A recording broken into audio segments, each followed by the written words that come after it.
경제 토론회가 끝나고 복도에서 두 사람이 대화를 나눴습니다. 한 분은 60대 후반의 부동산 전문가였고 다른 분은 50대 중반의 정책 담당자로 보였습니다. 전문가가 물었습니다. 정부가 집값을 잡겠다면서 왜 세금은 안 건드리느냐고, 보유세 올리고 거래세 내리는 것이 정답 아니냐고 따졌습니다. 정책 담당자는 난처한 표정을 지으며 조용히 말했습니다.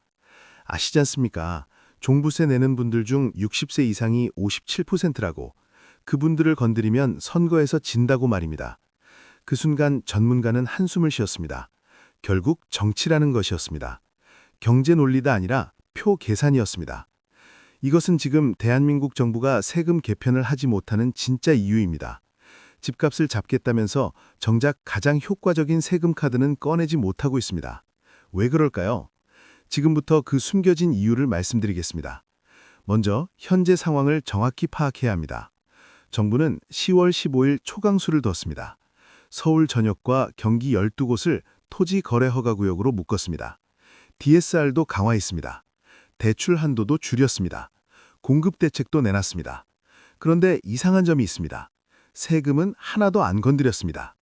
전문가들은 입을 모아 말합니다.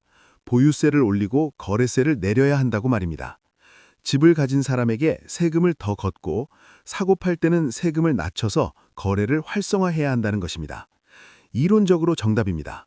선진국들이 다 그렇게 합니다. 하지만 한국 정부는 하지 못합니다. 며칠 전 기획재정부 고위 관계자의 발언이 화제가 됐습니다. 김용범 실장이 기자간담회에서 말했습니다. 부동산 시장 안정에 필요하면 어떤 수단도 제약되어서는 안 된다고. 하지만 세금을 활용해서까지 집값을 잡는 상황까지 가지 않도록 하겠다고 말했습니다. 이 발언이 무엇을 의미하는지 아십니까? 세금은 최후의 카드라는 것입니다. 웬만하면 안 쓰겠다는 것입니다. 왜 그럴까요? 첫 번째 이유는 정치적 부담입니다. 통계가 충격적입니다. 60세 이상이 내는 종합부동산세가 전체의 57%입니다. 절반 이상입니다. 70세 이상도 24%입니다. 4명 중 1명입니다. 이분들은 투표를 합니다. 투표율도 높습니다. 정치인들이 가장 무서워하는 유권자층입니다. 만약 보유세를 올리면 어떻게 될까요? 이분들이 직격탄을 맞습니다. 매년 내는 재산세와 종부세가 2배, 3배로 뛸 수 있습니다. 집은 있는데 현금이 없는 분들이 많습니다. 연금 받아 사는데 세금이 몇백만 원씩 나가면 생활이 어렵습니다. 얼마 전 강남에 사는 한 70대 어르신을 만났습니다. 아파트 한 채만 가지고 계셨습니다. 공시 가격이 15억 원이었습니다. 현재도 종부세가 연 100만 원 넘게 나옵니다. 만약 공정시장가액 비율이 60에서 80%로 오르면 세금이 2배가 됩니다. 200만 원이 넘는 것입니다. 그분은 국민연금 200만 원으로 살고 계셨습니다. 한 달 수입이 세금으로 다 나갑니다. 집을 팔아야 할까요? 평생 살던 집인데 세금 때문에 팔아야 한다면 너무 억울합니다. 이런 분들이 수십만 명입니다. 이분들의 반발이 두렵습니다. 두 번째 이유는 선거입니다. 내년 6월 지방선거가 있습니다. 정부 여당 입장에서는 민감한 시기입니다. 탄핵 정국까지 겹쳤습니다. 지지율이 바닥입니다. 이 상황에서 세금 폭탄을 터뜨리면 어떻게 될까요? 선거에서 참패할 것입니다. 실제로 정부는 세제 개편 태스크포스를 만들기로 했습니다. 하지만 시기가 중요합니다. 연구 용역을 통해 내년 6에서 7월이면 윤곽이 나온다고 했습니다. 선거 이후입니다. 결국 선거가 끝날 때까지 기다리겠다는 것입니다. 세 번째 이유는 효과의 불확실성입니다. 보유세를 올리면 정말 집값이 잡힐까요? 전문가들도 의견이 갈립니다. 일부는 매물이 나올 거라고 봅니다. 세금 부담에 견디지 못하고 파는 사람이 생긴다는 것입니다. 하지만 다른 전문가들은 반대 의견을 냅니다. 보유세가 오르면 집주인들이 임대료를 올린다고 합니다. 세금을 세입자에게 전가하는 것입니다. 오히려 전세나 월세가 더 오를 수 있습니다. 또는 매물을 회수해서 집값이 더 오를 수도 있습니다. 실제로 이런 일이 벌어질 가능성이 큽니다. 며칠 전 한 집주인을 만났습니다. 2주택자였습니다. 만약 보유세가 오르면 어떻게 할 거냐고 물었습니다. 그분은 단호하게 말했습니다. 절대 안 판다고. 차라리 월세를 올리겠다고 했습니다. 이런 반응이 많으면 세금을 올려도 효과가 없습니다. 오히려 역효과만 납니다. 정부가 조심스러운 이유입니다. 네 번째 이유는 현재 전략입니다. 정부는 세금 대신 다른 수단을 쓰고 있습니다. DSR 규제가 대표적입니다. 대출을 막는 것입니다. 이것이 단기적으로 효과가 빠릅니다. 세금은 1년에 한 번 내지만 대출은 집을 살 때마다 영향을 줍니다. 토지거래 허가구역도 마찬가지입니다. 즉각적으로 거래를 얼립니다. 공급 대책도 내놨습니다. 장기적으로 물량을 늘리는 것입니다. 정부 입장에서는 이런 수단들을 먼저 써보고 그래도 안 되면 세금을 꺼내겠다는 것입니다. 실제로 김용범 실장이 말했습니다. 세금을 활용해서까지 집값을 잡는 상황까지 가지 않도록 하겠지만 어떠한 경우에도 세금을 안 쓴다는 것은 아니라고 말했습니다. 최후의 수단으로 남겨둔 것입니다. 다섯 번째 이유는 공시가격 동결입니다. 정부는 이미 한 가지를 했습니다. 공시가격 현실화율을 동결한 것입니다. 4년째 같은 수준입니다. 공동주택 69%, 토지 65.5%, 단독주택 53.6%입니다. 원래 계획은 현실화율을 올리는 것이었습니다.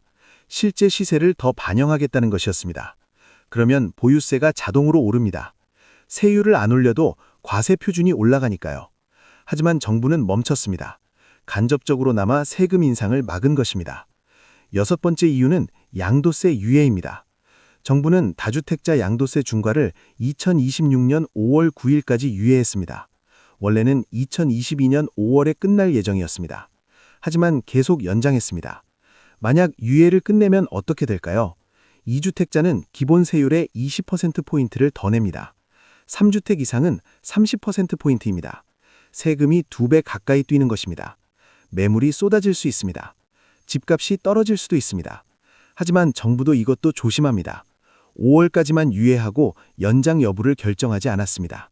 다주택자들을 압박하는 동시에 시장 상황을 보겠다는 전략입니다. 세금을 무기로 쓰되 신중하게 쓰겠다는 전략입니다. 일곱 번째 이유는 국회입니다. 세금은 법입니다. 정부 마음대로 바꿀 수 없습니다. 국회를 통과해야 합니다. 지금 국회는 야당이 다수입니다. 정부 법안을 통과시키기 어렵습니다. 탄핵 정국에서는 더더욱 어렵습니다. 실제로 정부는 몇 가지 세제 개편안을 냈지만 국회에서 막혔습니다. 야당은 부자 감세라고 반대했습니다. 정부는 실수요자 지원이라고 했지만 설득하지 못했습니다. 결국 세금 개편은 정치 싸움이 됐습니다. 여덟 번째 이유는 시기의 문제입니다. 보유세는 매년 6월과 9월에 냅니다. 지금 개편하면 내년 6월부터 적용됩니다. 하지만 6월은 지방선거 달입니다. 선거 직전에 세금 폭탄을 터뜨릴 수 없습니다. 결국 내년 하반기 이후로 미뤄질 가능성이 큽니다. 그렇다면 우리는 어떻게 해야 할까요? 상황별로 정리하겠습니다. 1세대 1주택자라면 크게 걱정할 필요 없습니다. 정부가 보유세를 올려도 1주택자는 혜택을 주려 할 것입니다. 기본공제도 늘리고 세율도 낮게 유지할 것입니다. 오히려 부담이 줄어들 수도 있습니다. 다주택자라면 준비하십시오. 5월 9일 전에 정리할 집은 정리하십시오. 중과세를 피할 수 있습니다. 만약 연장되면 다행이지만 안 되면 큰 손해입니다. 비핵심 지역이나 가격 떨어지는 집은 서둘러야 합니다. 고가주택 보유자라면 보유세 증가를 대비하십시오. 공정시장가액 비율이 60에서 80%로 오르면 세금이 크게 늘어납니다. 현금 흐름을 점검하십시오. 매년 세금 낼 여력이 있는지 따져보십시오. 무주택자라면 지금이 기회일 수 있습니다. 정부가 세금을 안 올리는 동안 집을 사십시오. 만약 나중에 보유세가 오르면 주택 보유 비용이 늘어납니다. 지금은 상대적으로 유리한 시기입니다. 가장 중요한 것을 말씀드리겠습니다. 세금 개편은 반드시 옵니다. 지금은 미뤄졌을 뿐입니다. 6월 선거 이후 하반기쯤 본격 논의가 시작될 것입니다. 태스크포스가 만들어지고 연구 용역이 진행되고 여론을 수렴합니다. 2027년에는 실제 개편이 될 가능성이 큽니다. 보유세는 오르고 거래세는 내려갈 것입니다. 공시가격 현실화율도 올라갈 것입니다. 다주택자 양도세 중과도 부활할 것입니다. 지금 준비해야 합니다. 무엇보다 정확한 정보를 파악하십시오. 정부 발표를 주시하십시오. 언론 보도를 확인하십시오. 전문가 의견을 들으십시오. 세무사와 상담하십시오. 미리 알고 준비하면 대응할 수 있습니다. 성급하게 판단하지 마십시오.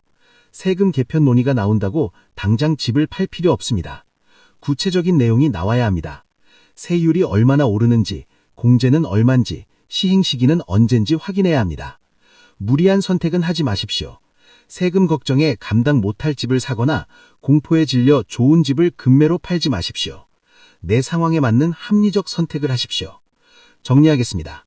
정부가 세금을 안 건드리는 이유는 정치적 부담, 선거, 효과 불확실성, 대체수단 활용, 공시가격 동결, 양도세 유예, 국회 통과 어려움, 시기 문제 때문입니다. 하지만 이것은 일시적입니다. 선거가 끝나면 본격 논의가 시작될 것입니다. 세금 개편은 부동산 시장의 게임 체인저입니다. 준비된 사람만 살아남습니다. 지금부터 대비하십시오. 내 집의 보유세가 얼마나 오를지, 팔 때 세금은 얼만지, 증여나 상속은 어떻게 할지 미리 계획하십시오. 여러분이 현명한 선택을 하시길 바랍니다. 오늘 이 영상이 세금 개편을 이해하는 데 도움이 되었기를 바랍니다.